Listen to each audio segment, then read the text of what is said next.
Viver Bem. Oferecimento Doutora Nara Brito, ginecologista e obstetra. Para você, mulher. Magras Porto Velho. Escolha sentir-se bem.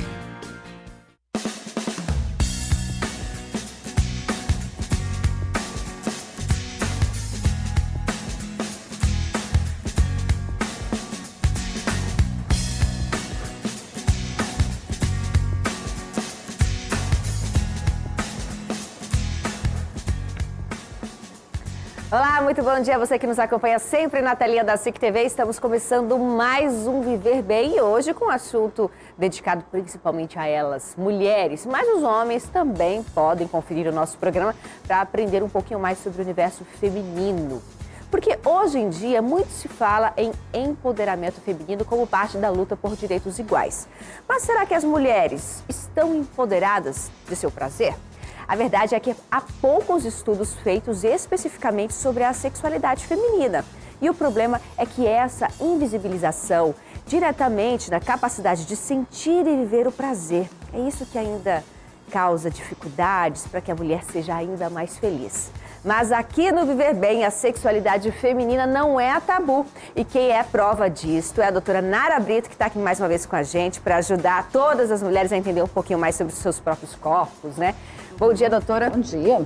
Tudo bem? Tudo. Vamos então começar nosso programa de hoje, especialmente para as mulheres, mas os homens também devem ficar atentos, né? Para aprender um pouquinho mais sobre nós, né, doutora? Sobre o universo feminino e saber como agradar suas namoradas, suas esposas. Bom, para a gente começar, doutora, a sexualidade feminina é tabu dentro dos consultórios médicos? Infelizmente, ainda sim. Na maioria dos consultórios, a gente ainda percebe que não é muito abordado esse tema. Tem um certo receio de chegar e falar com a paciente, dizer assim, e aí, como é que você tá? Sua vida sexual tá satisfatória? Tá tendo algum problema? Então, assim, a gente ainda não tem essa linha de abordagem direta à paciente. E seria papel dos ginecologistas falar sobre sexualidade, falar sobre prazer dentro dos consultórios? Com certeza. Quem mais entende de corpo feminino, a especialidade que entende a mulher, o ginecologista. Então, assim, é função do ginecologista, sim, trabalhar a questão da sexualidade, ensinar, mostrar o corpo feminino para a própria mulher. E muitas vezes até solicitar a presença do parceiro na consulta. E a senhora acha importante apresentar um pouquinho do corpo humano, as partes específicas do corpo feminino, falar de clitóris, falar das demais zonas erógenas para as mulheres? Com certeza. A maioria das mulheres, pela minha experiência, no consultório e na minha experiência das palestras, que às vezes eu saio por aí dando palestra, é que a mulherada não se conhece. Olha, às vezes eu falo assim sobre ninfoplastia lá no Instagram, alguma coisa assim, e, gente, tem uma dúvida horrorosa, assim, onde fica os pequenos lábios, onde fica os grandes lábios, o que é clitóris? Tem gente que pensa que clitóris é aquela pontinha, tem gente que pensa que o clitóris era o canalzinho de fazer o xixi, que a uretra não sabe que aquilo ali é um pontinho do iceberg, que aquilo ali serve para um estímulo sexual, quer dizer, não conhece, acha que o pênis entra no útero, são coisas assim que a gente pensa. Que não é nada, que é besteira, que todo mundo sabe. E quando você vai ver na prática, não sabe. Tem mulher que já chegou no meu consultório querendo fazer redução clitoriana, porque tem um clitóris muito avantajado, e achava que era redução de pequenos lábios. A senhora, a gente já sabe que tem algum tempo no mercado e está bem envolvida com essa questão de empoderamento da sexualidade feminina. Mas nas faculdades, os estudantes de medicina, eles estudam sobre tanto a sexualidade quanto a anatomia do clitóris? Há um aprofundamento desses temas? No currículo de medicina tem que estudar a anatomia tanto masculina quanto feminina. Agora, assim, a minúcia, né? Ai, eu vou falar difícil, peraí. Fatiar o clitóris, fatiar a vagina por partezinha, acaba ficando dentro das especialidades. É que nem o olho. Nós todas na faculdade, todo mundo estuda os olhos, estuda suas funções, estuda sua patologia, suas doenças. Quando você vai fazer a especialidade de oftalmo, é que você estuda determinadas coisas específicas da especialidade. Então, sim, na faculdade tem a aula de anatomia feminina, ensina, sim, as partes, mas só que tem determinadas questões que é abordado dentro da especialidade médica de ginecologia. E hoje, qual é o principal tabu dentro da sexualidade feminina? Justamente o soltar, o prazer, se tocar. A mulherada não se toca, a mulherada tem medo, tem vergonha. É considerada a mulher que fala sobre a sua sexualidade, que ela questiona o parceiro, às vezes é considerada como mulher disso, mulher daquilo, piriguete. Às vezes ela é má interpretada, né? Má Ou há interpretada. um preconceito como se as mulheres não pudessem ter prazer também, sentir prazer, como se fossem feitas somente para dar prazer, né? Isso já é cultural, né? Inclusive, quem acompanha as mídias sociais e tudo, vê que as próprias mulheres recriminam as mulheres que falam desse tema, que mostram esse assunto, e os homens, assim, fica naquele risinho de ladinho, né? Adorando, mas não, na minha casa não, minha mulher não sei o quê. Não quer abordar o tema. Poucos são os homens que realmente apoiam suas esposas e vamos lá, vamos aprender, vamos mandar ver aí no negócio e ver o que é bom para ambos. Para que os nossos telespectadores entendam um pouquinho se está tudo bem com a saúde sexual, doutora, o que é uma vida sexual satisfatória? Bem, o que é satisfatório para um, às vezes, não é para o outro. A gente considera 2 ou 3 relações semanais, tal, assim, no modo geral. Só que a gente tem que entender o seguinte: cada ser humano é de um jeito. Então, às vezes, uma mulher pode se sentir satisfeita sexualmente tendo relações 2 vezes na semana, 1 vez na semana, e tem mulheres que não, que ela precisa ter 3, 4 vezes relações e conseguir chegar ao orgasmo. Tem mulheres que se sentem satisfeitas chegando ao orgasmo e tem mulheres que se sentem satisfeitas só com a excitação sem chegar ao orgasmo. Então não tem padrão, tem consenso da maioria, mas eu não vou aqui falar assim, é um padrão, tem que ser satisfeita se for dessa forma, dessa. Mesmo porque existem as variedades, as várias preferências sexuais. Então não tem como a gente falar assim, tá satisfeita. Minha filha, você tá satisfeita hoje? Essa semana foi bom pra você, querida? Não tem. Muito bem, estamos falando sobre tabus da sexualidade feminina. Viver Bem vai para a sua primeira pausa. Você de casa, não saia daí.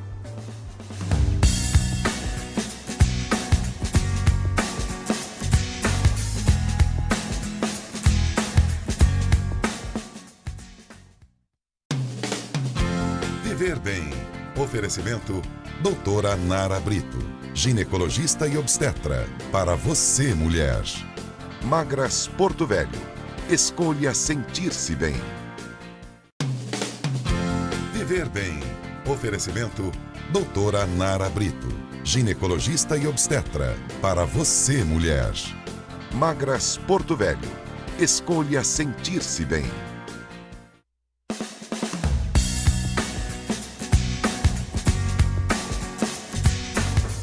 Já estamos de volta com o nosso programa hoje falando sobre tabus da sexualidade feminina. E atenção a esses dados. As mulheres heterossexuais são um grupo que chega menos vezes ao orgasmo. Somente 65% das vezes que mantém relações. De acordo com um estudo realizado entre diferentes universidades norte-americanas e publicado em janeiro de 2018. Por outro lado, no primeiro lugar estão os homens heterossexuais com 95%, seguidos pelos gays, 89%, os homens bissexuais, 88%, as lésbicas, 86% e as mulheres bissexuais, 66%. Por que estamos falando desses números, doutora Nara? Porque muitas mulheres se perguntam em casa, né? Por que eu não gozo? E essa é a pergunta que eu faço para a senhora agora. Por que muitas mulheres ainda sentem essa dificuldade? Por que muitas mulheres ainda se perguntam sobre este tema? Por que não gozo? Gente, as causas são variadas. Muitas são as causas. Porém, nós vamos destacar entre as principais causas justamente a falta de conhecimento do seu corpo, a falta de se tocar, de se estimular, a falta de conhecimento do parceiro em relação ao corpo da mulher, que tem homem que não sabe onde fica as coisinhas, e a mulher tem a inibição de mostrar para o parceiro aquilo que melhor lhe agrada. De falar assim, filho, tira a mão daqui, bota a mão aqui, filho. Pega aqui, vamos aqui assim rapidinho, aproveitar que a gente está falando dessa parte do conhecimento e vamos apresentar a genitália?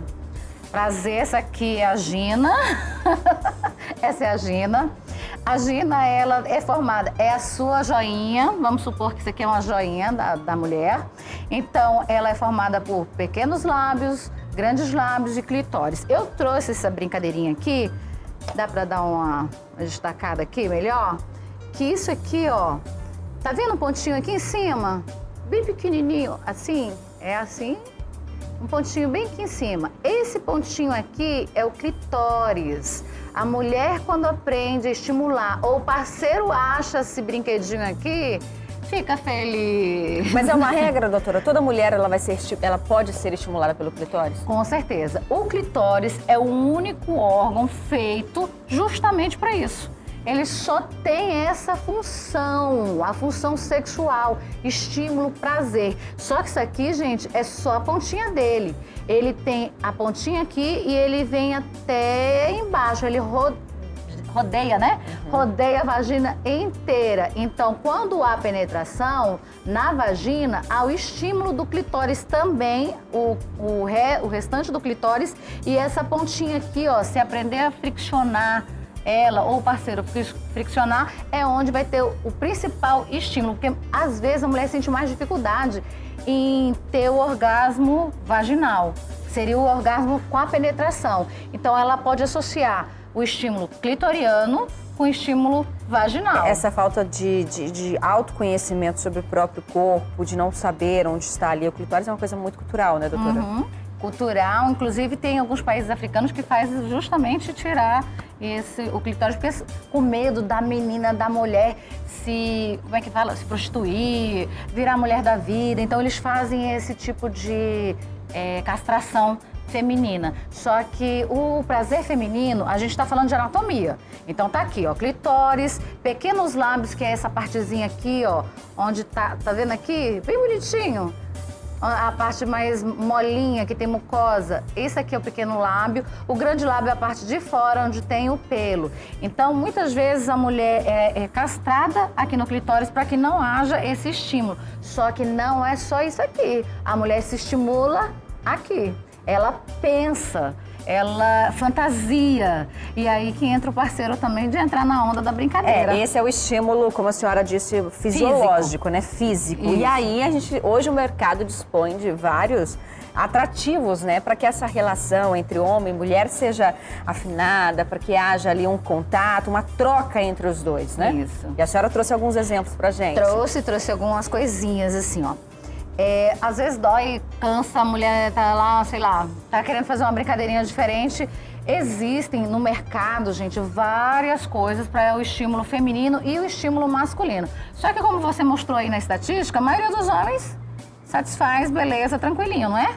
95% dos homens. Então, assim, como a gente sabe que o estímulo clitoriano é sexual, existe no mercado mais estimuladores clitorianos, por exemplo, como esse aqui, que ele vai fazer sucção no clitóris e ele tem várias... Liga ele, dá pra escutar o barulhinho? Ele vai fazendo várias vibrações, né? Ó, várias intensidades de vibração. Então, assim, se não sabe estimular, pega um brinquedinho, vai no sex shop com o maridão, com o namorado, com o parceiro. Ou ele mesmo pode ir comprar, trazer os presentes pra casa. Que maravilha! Ele chega, amor, trouxe um presentinho pra nós. Porque a maioria dos homens, quando ele se excita com a excitação feminina.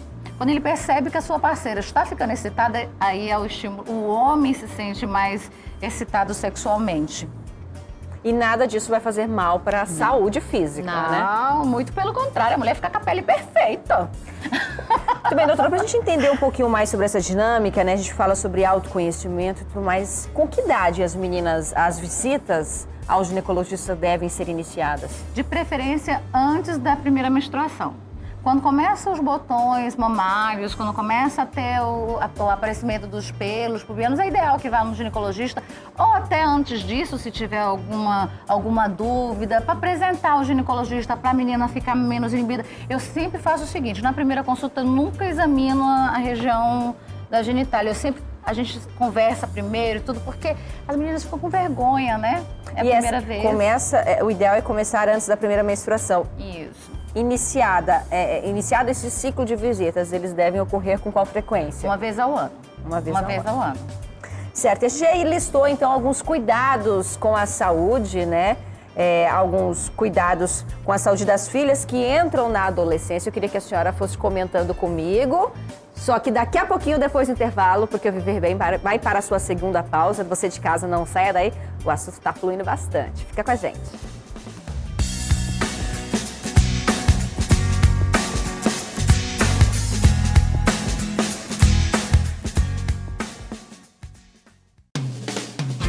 Viver Bem. Oferecimento Doutora Nara Brito, ginecologista e obstetra. Para você, mulher. Magras Porto Velho. Escolha sentir-se bem. Viver Bem. Oferecimento Doutora Nara Brito, ginecologista e obstetra. Para você, mulher. Magras Porto Velho. Escolha sentir-se bem.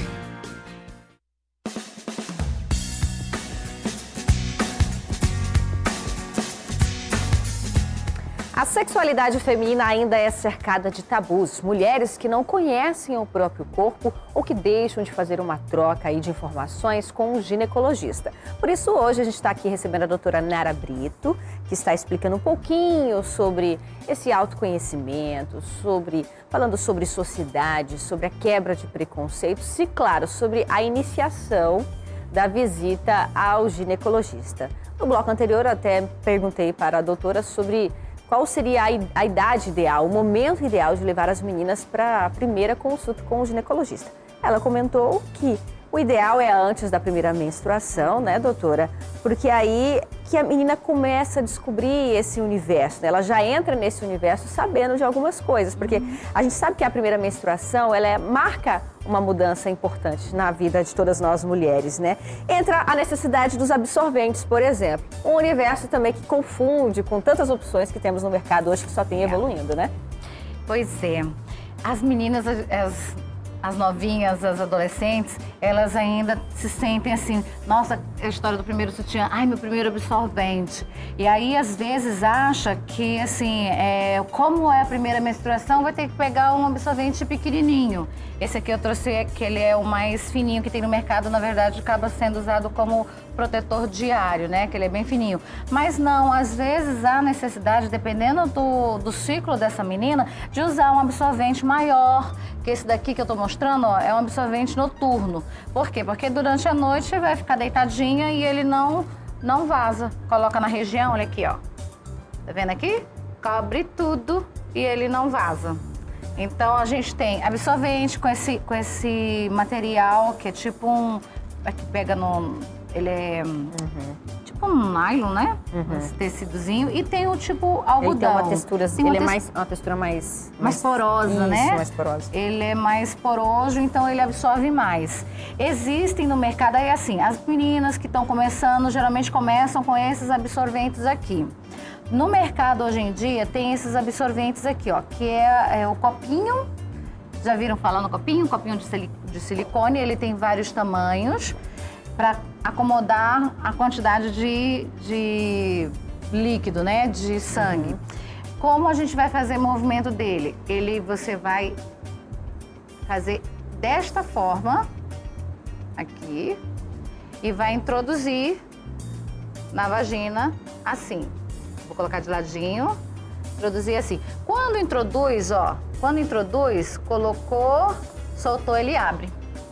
E aí ele não vaza.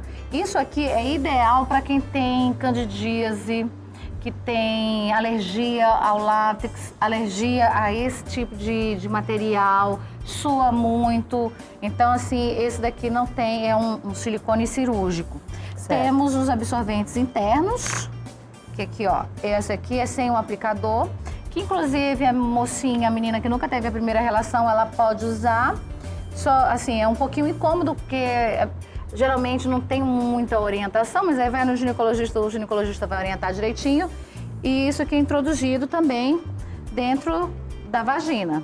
Por isso que tem que se conhecer, saber onde é o buraquinho da vagina, saber onde é certinho. E o fiozinho justamente fica pro lado de fora, porque quando termina, vai puxar e jogar no lixo. Tá, agora eu quero fazer uma revisão para saber se há uma contraindicação e esse é indicado para tal perfil, esse não pode. A senhora mostrou o protetor diário ali, que é o mais fininho, ele tem uma consistência mais, é como se fosse mais um algodão, mais macia. O protetor diário, posso ou não posso fazer uso todos os dias, como o nome já diz? Não, recomendado que não. O protetor diário, a boa indicação dele, vamos lá. Após a relação sexual, a mulher não precisa lavar dentro da perereca, não precisa lavar dentro da joinha. Ela vai ficar em pé. Quando ela fica em pé, 80% do líquido, se ela não estiver usando a camisinha, 80% do líquido vai sair. Então, o que acontece? Depois das 24 horas seguintes, usa-se protetor diário, só para não sujar a calcinha.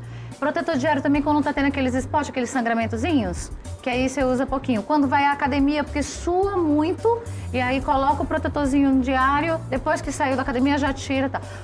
É interessante que a genitália, que a vulva, a pepeca, a joinha, fique livre, pega um ventinho, que é para não criar fogo, não crescer bichinho. O próximo tipo, né, o absorvente higiênico, que temos aí no mercado, tanto para uso o diurno quanto o noturno.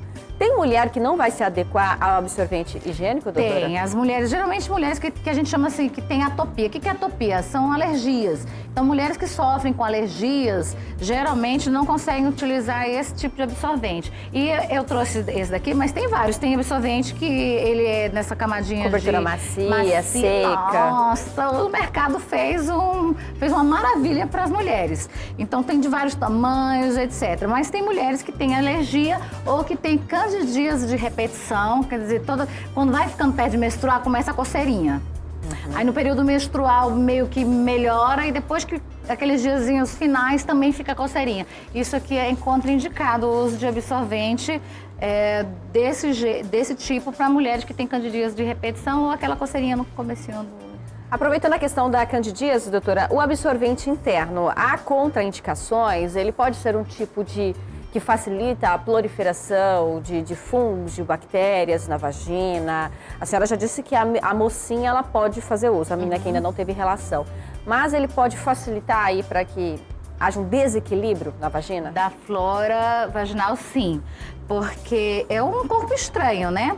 Se não trocar no período adequado, se ficar muito cheio, ali, gente, entra oxigênio, entra ar também, junto com as bactérias, altera o pH da vagina, prolifera candidíase. Às vezes, a menstruação, ela não tem cheiro de nada. No máximo, a mulher vai sentir um cheirinho de ferro, porque é sangue e vai ter ferro, né? Então, assim, vai sentir aquele cheiro mais ferroso. Quando tem mau cheiro na menstruação, e aí coloca isso aqui, sai aquela coisa abençoada, troca, não utiliza e já vai no ginecologista para ver se tem algum bichinho. Muito bem, o esponja absorvente, doutora, esse é novo para mim. Esse é novo? É como se fosse um absorvente. Ele só vai enchendo. É a mesma coisa. Quase não temos no mercado. Aqui em Porto Velho eu acho que não tem para comprar, só você consegue comprar pela internet. Por fim, a gente está reforçando aqui os cones vaginais, que a doutora Nara já explicou. E a gente agradece, doutora, só que o nosso bate-papo não termina por aqui, né? O nosso primeiro programa relacionado à sexualidade feminina, aos tabus da sexualidade feminina, termina agora. Mas eu convido a senhora para a gente continuar falando desse tema no sábado que vem. Que tal? Tá bom. Obrigada, viu, doutora, por esse sábado. Mas sábado que vem a gente continua, então, tá certo? Bom. Você de casa continua acompanhando, então, no próximo sábado. A gente mostra um pouquinho mais questões sobre a sexualidade feminina, sobre os tabus. Conheça o seu corpo, fica colado com a gente. Sábado que vem estamos de volta. A você um ótimo fim de semana. Tchau!